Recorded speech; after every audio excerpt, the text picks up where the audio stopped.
Welcome to the Social Millennial Podcast. We out here. It's been a wild week. Yo, I don't know about y'all, but this Stimi check business is getting a little out of hand. Now, I'm in NYC. We've been out here waiting for these Stimis. I know mad people voted for Biden off of these Stimis. And first it's like, yo, we're gonna get you $2K. This is what it's gonna be. If you vote for me. Then $2K turned into $1,600 whenever we get around to it. And now it's $1,600 to some people, not everybody. We don't even know what that eligibility is. And now it's we're going to vote to open it up for a debate, this $1 trillion plan. Now, I'm not going to go into the details about necessarily how I super feel about this $1 trillion plan. No, I'm going to hit the surface. I don't think it's a great idea. I think it needs to get a little bit reworked. So we don't need to be printing out money, you feel me, to just deal out there whenever we feel like it. Just print it and print it and print it. It's called inflation. It's called depression. It's called economic downturn. I don't know if we need to be dealing with that. But then again, who knows? The powers that be might want that to be the case so that they might feel like they're going to come in and swoop in and save the day. You feel me? Because like people aren't going to remember that we decided to help them out by creating this crazy or giving mad people millions and millions of dollars, billions of dollars, and then wanting it back in taxes. They're not going to remember that, right? But the nuts and bolts of how I feel about that is I don't know about that. I didn't like the last bailout that we had, even under Trump.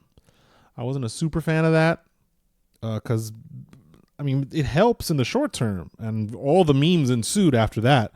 You know, the William Shatner Star Trek meme, if y'all haven't seen it, and he throws the rock at the alien, and the rock is the rent. The rock is the Stimi, the $600 stimulus check.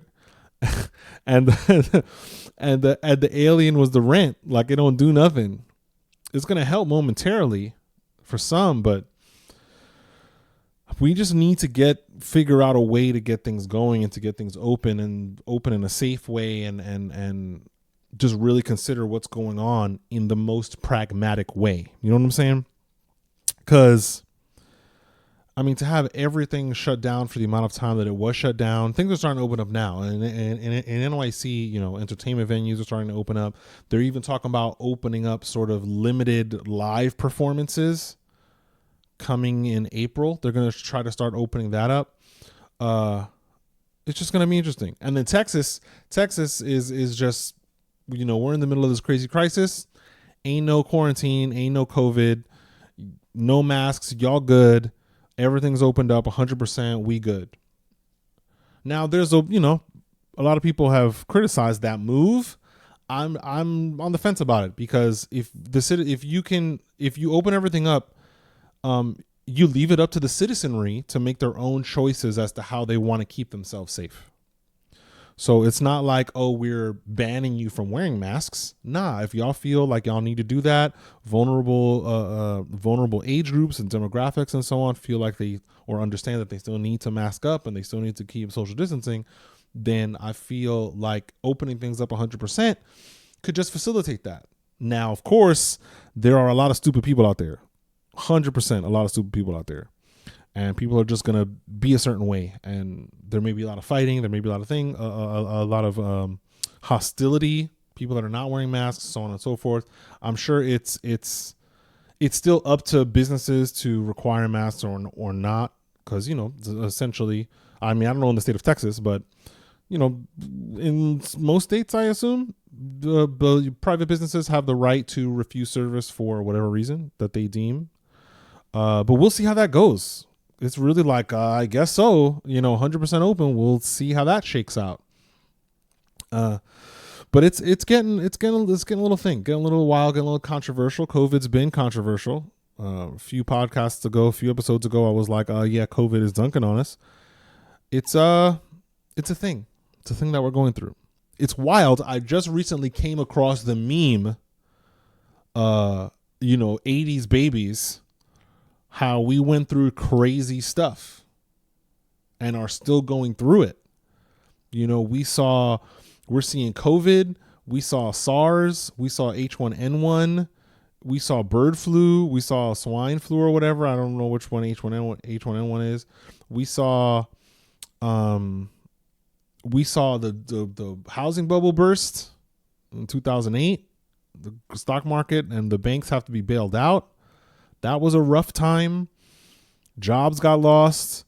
We saw the tech bubble burst. Computer technician industry was a real issue. A lot of layoffs. We saw 9/11. We saw so much we had to live through that affected us economically, emotionally. Of course, others it affected and people flourished and so on. It's not necessarily the most negative thing. It's rather, at least as how I choose to see it, is a triumph. We're still here. We're still doing our thing. We've just seen a whole lot and have had to have gone through a whole lot. Some would argue more than the generation before us, but it's more so just a different set of things, not like greater or lesser. But yeah, all of this stuff is causing me to think about that. I saw the meme. It caused me to think about that. It's an older meme anyway, but it came back up again, and I'm like, whoa! Like, we really are going through it, and we still have many more years to go for this generation. It's just going to be an interesting world, and it's an interesting world that the Zoomers live in. It's just wild. This world is doing its thing. It's doing its thing. I'm sure generation before me, my parents' generation, were like, yo, this is wild. And the world's doing its thing. It's just a different set of things. We've got social media. We've got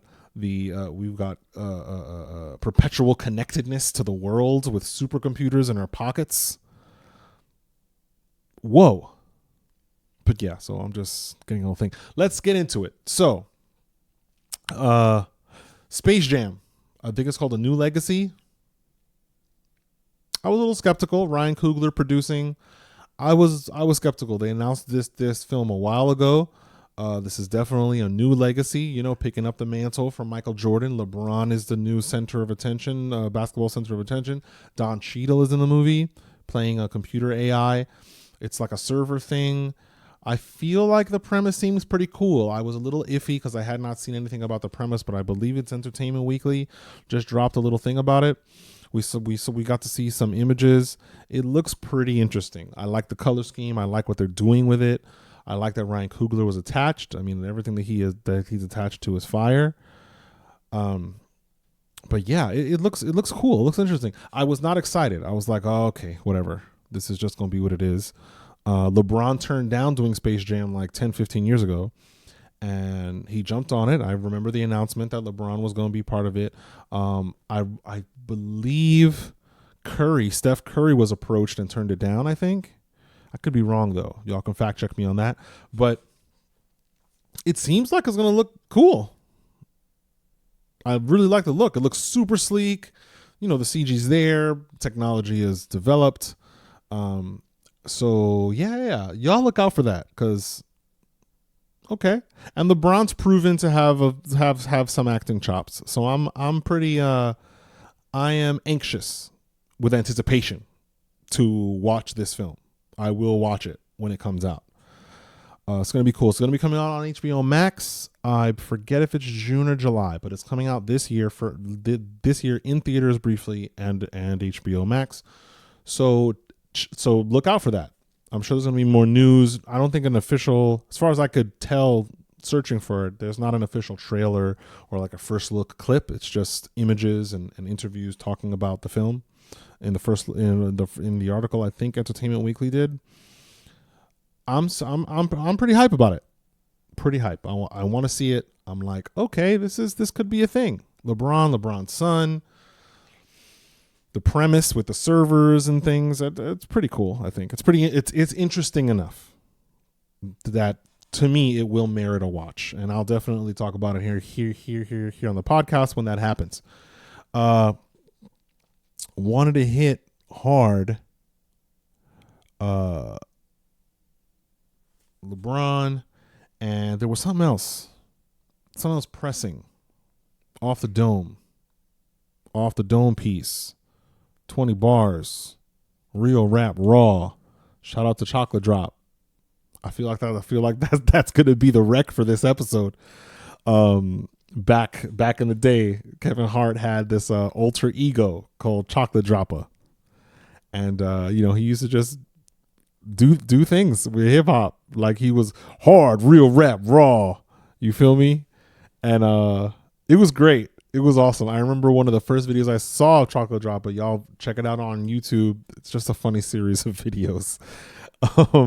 With Kevin Hart. I remember when there's this one video with him and T-Pain battling like on a street corner, and y'all just got to see it. It's amazing. T-Pain comes with some bars and it's like, who is this dude? And Kev just raps some nonsense. It was amazing. Y'all need to go see it. I'm smiling from ear to ear, and it dropped. That specific video was years ago, so just check it out. Chocolate Droppa. It's gonna come up. It's gonna be fire. Check it out on YouTube or Google or wherever you do your thing. But I was going to talk about Space Jam. We're going to talk about not Star Wars. I'm getting off of Star Wars. Talked about the Stimis. There was something. Oh, BLM pressing. Okay, pressing BLM. So I've noticed. I don't know if y'all have noticed too, but Black Lives Matter as the organization has kind of not been in the news like that lately. Has not been as vocal. Kind of had an upheaval of an upheaval among their supporters a little bit. Their mission statement, or people started really looking into what the organization's mission statement was, and there were a lot of problematic things there regarding like that would essentially affect the Black community a certain way, and African American community a certain way. They have since, I believe, they took it down, but they immediately came under fire for their mission statement. There were some things in there that seemed to really go against the nuclear family, that seemed to insinuate being against fathers in the household raising Black children, which our African American community is in dire need of fathers. And there were a bunch of other problematic things where the founders they labeled themselves as textbook or trained Marxists. So that became a thing, came under fire. BLM was not around. Then I believe a while ago, it was a pretty penny ago, there were some murmurings, news outlets, maybe some other alternative media, that BLM was raising all of this money for the Dem Party, and none of that money was going back into the community. Now, these were murmurs, right? But as reported, I believe, what was it, the New York Post, CNN,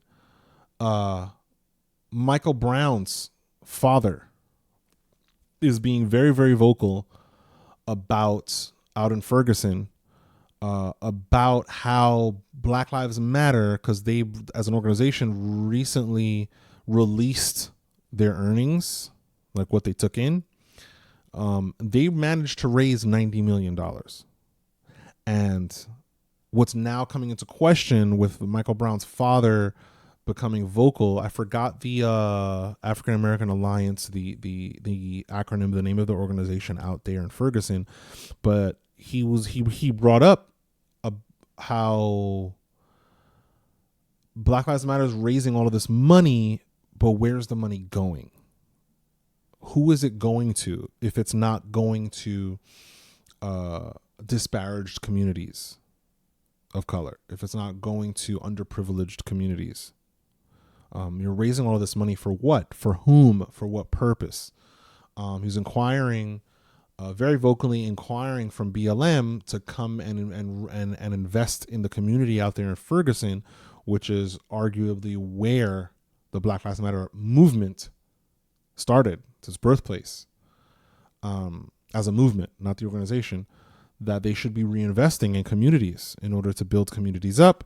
There was a press release that the African American Alliance released, talking about how, or inquiring from BLM, let's get some monies. We can build a community center, commemorate it, name it after Michael Brown, and do a few other things.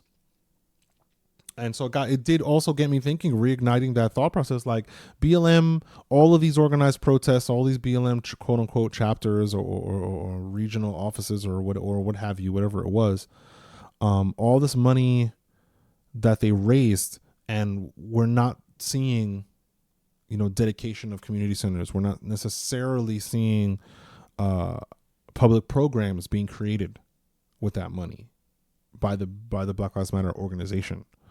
Now, I could be wrong. Maybe my searches are not yielding the right information, and I can be fact checked on this. It's fine. But from what I could see, it wasn't a thing. Like, it hasn't been a thing. It seems like the organization went underground. And it's very interesting. Very, very interesting. In the midst of the unrest that happened over the past summer, Black Lives Matter sort of going underground, even when Black Lives Matter was super in your face, in the news and things, I thought to myself about how is it that we don't have prominent figures, individuals who rose to prominence, effective speakers, effective, knowledgeable individuals who could have or should have by now rose to prominence as leadership of a movement, to get things done in the way that we had in the civil rights movement, where even though they were two sides of the same coin, you had your Malcolm X, you had your Martin Luther King Jr., you had your Jesse Jackson,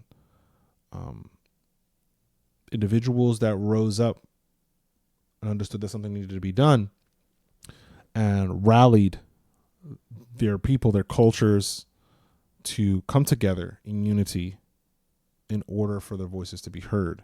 Now, one could reason, well, Black Lives Matter organized a whole bunch of protests and so on and so forth. But when you have an organization, or I should say, an organization is not the same as an individual who galvanizes a whole community to act. An individual who is that symbol, that shining star, that North Star that points the way. I don't know if it's the lack of fortitude in our generation or in these more recent generations. I don't know if it's even a true unction for change, and if maybe it's not just a competition for wokeness, competition to be pat on the back for how woke you are or how woke we are. But I noticed that we never really got that galvanizing figures that end up going down in the history books as freedom fighters. We don't have that. And so, I don't claim to or purport to be the most knowledgeable in these areas. But it's something that's just food for thought. I'm offering y'all what my thought process is. What is striking to me is that we haven't had that. With so much going on, so much going down, so much happening in the media, shining lights on certain kinds of police brutality and the emphasis being on accountability. Whether or not those instances of police brutality were not necessarily justified, but were recontextualized, or I should say eventually recontextualized. We don't have that galvanization. I should say recontextualized. The emphasis is on accountability, and that we're in this era of accountability, because now it seems like all that stuff just died down and got replaced with something else. Like everybody forgot what the fight was. Very interesting. I don't know if it is that everybody forgot, because I don't know every single person, but definitely the news media It's like we just forgot that these things are happening or happened or whatever. So it's interesting. We don't get the check back. We don't have the galvanizing individuals that are pushing this forward, pushing the agenda, that are pushing the fight forward to get certain positive changes happening. It's interesting. Interessante. Food for thought for y'all to think about. Why don't we have that? Is it a product of the information age? That, this was a cool thing to do. Now on to the next thing. How fast paced sort of things move because of our Facebook feeds and our Instagram feeds and our social medias and things. Just scroll, and once it's over, and the colors of the feed change into something different. It's very, very interesting. What is the fortitude? Where is it, but what is it? Like, why is it not here in the same way that I was before? Is there even a real investment? Is the investment even real? And I think we owe it to ourselves to question. It's not so much just we're questioning because we want to find something wrong with something, or somehow, if you question, the movement, the BLM movement, you're racist. No. We owe it to ourselves to understand what we're following, why we're following it. We owe it to ourselves to understand whether the motivations are true or tried and true, whether the fortitude is there to finish strong, to get things done, to question it. And I just encourage y'all, question the things. You should. I think it's biblical. It's a scriptural thing. Study to show yourself approved. Get in there, understand it inside and out, so that you would not be duped, or you would not be whipped up into a frenzy for something, not just for something that ends up becoming recontextualized into what it actually is, or whipped up into a frenzy of outrage. Instead, understand what's going on, understand what's happening in your world, understand where people are coming from, all the different perspectives happening at the moment, to have or be armed with the most information that you could be armed with, to understanding where you stand and where you want to stand and with whom you stand, even if you end up standing for yourself, standing for humanity, and not necessarily picking some kind of side in whatever argument. We owe it to ourselves for that. Yeah. We owe it to ourselves. All right. So that happened to BLM. Not talking about Six Flags today. Cycling through the news feed in my head, what else is going down? There was something else that I was like, yo, because I'm not trying to talk too much about politics. Sometimes some of these weeks I realize that there's so much so many negative things going on in the world. At least that's the big things on the news feed. And I'm like, okay, what am I going to even talk about? What do I want to latch on to? Because I don't want to, because I'm not trying to hit a negative tip and be all doomsday and doom and gloom and so on. Because we get that every other day on the news anyway. Turn to CNN, turn to Fox. There's always some kind of thing. So I'm just cycling through my Rolodex of what's happening. Because once again, off the dome, real rap raw, you feel me? Because we're just chilling here. It was Space Jam. It was BLM. NYC. I'm sure that y'all heard of this under the sound of my voice. This Cuomo thing going on. Yo. So at first I was like, because I saw some of the pictures or things in like Daily News and New York Post and things covering this. They put out one of the pictures and he's like holding this girl's face and it seemed like a picture that's just like a candid camera kind of picture where you just caught it like that and it looks like that. And so at first I was like, yo, maybe this Cuomo thing is just, a bunch of people looking for publicity or maybe just a few things that maybe were a little bit untoward, but we're just like tone deaf Like he lacked the self-awareness. So he was saying certain things and thought it was fine, but really it wasn't. But as people start coming out, we've got like 2 or 3 people speaking out, coming forward, saying that he said very specific things in very specific times that they were in his presence. I'm starting to like be like, yo, let's maybe we need to investigate this guy. Now, I do commend Cuomo for how he's dealing with it. He's not necessarily shrinking into the darkness as so many people have called for his resignation, like that he should resign.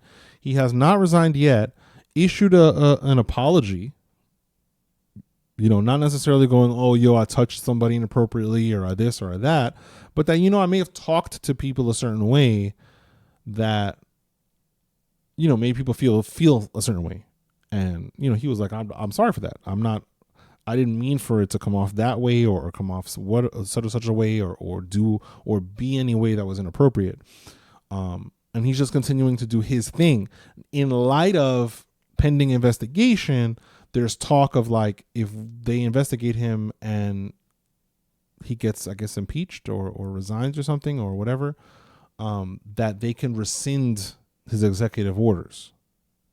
Or even while he's sitting, if they find him in a certain level of guilt, that it may be a way for the legislature to rescind his executive orders. So that's the talk now.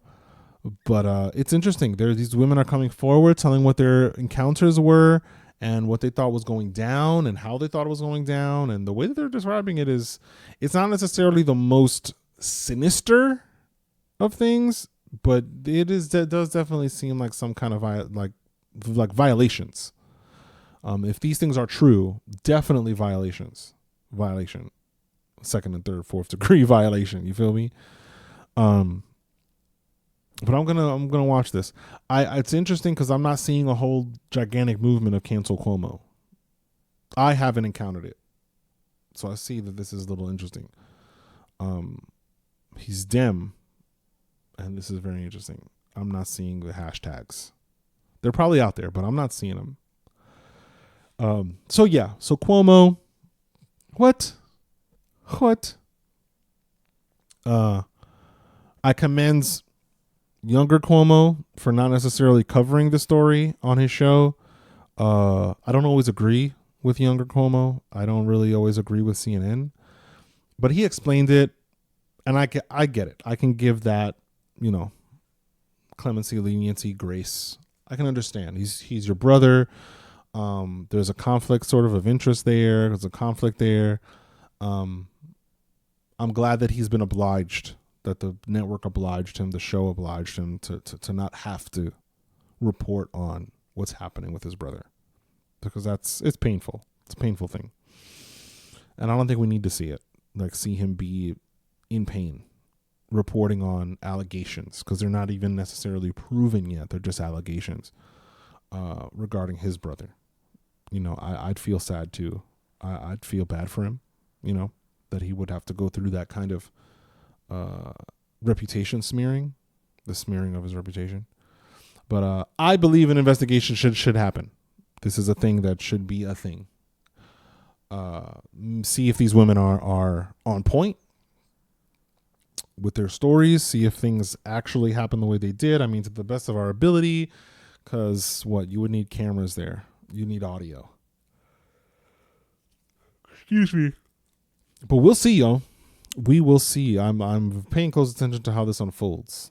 Considering this is New York, high-ranking official, I want to see what happens here. 100% want to see what happens here. Now, y'all, seemingly a short episode, and I went into a little bit of did our little advice sort of thing. We owe it to ourselves to understand why we believe what we believe, to understand why we're fighting for what we're fighting for, to have the best information and the most information, to live in reality and not outside of it, to not be disingenuous people, but to be genuine, considering many different sides. Yeah. So we've reached the segment of our show. It's time for recommendations. At some point, I'm going to come up with with a theme song for this for these sections here, for these bits. Let's see. What are we gonna wreck? I already talked about chocolate Droppa. Definitely, chocolate spelled that way. Droppa, Droppa. YouTube it. Oh my gosh. Thank me later. Thank me in the comments. For those of you who are watching on YouTube, comments. The section is there for you to use it. We will reply to them. We will like it. We will say something to it. Interested to hear what y'all think about these things. What y'all think about Cuomo, the Cuomo case. What y'all think about COVID and what's going on right now with the stimulus bill. And how sort of things are changing. It's getting debated. I mean, it's a lot of money. Trillions, 1 point something trillion, something like that. It's a lot of money. Like a hella amount of money. Like wild. And there's wild stuff in that bill too. Like y'all need to go and read it. Get the Cliff's Notes. There's some interesting payouts to certain colleges and so on that had already received money and that have crazy endowments anyway. A lot of interesting stuff going down with that bill that I think people need to dive into. About you feel me? But yeah, so chocolate Droppa recommendation, and I just recently saw There's Something About Mary.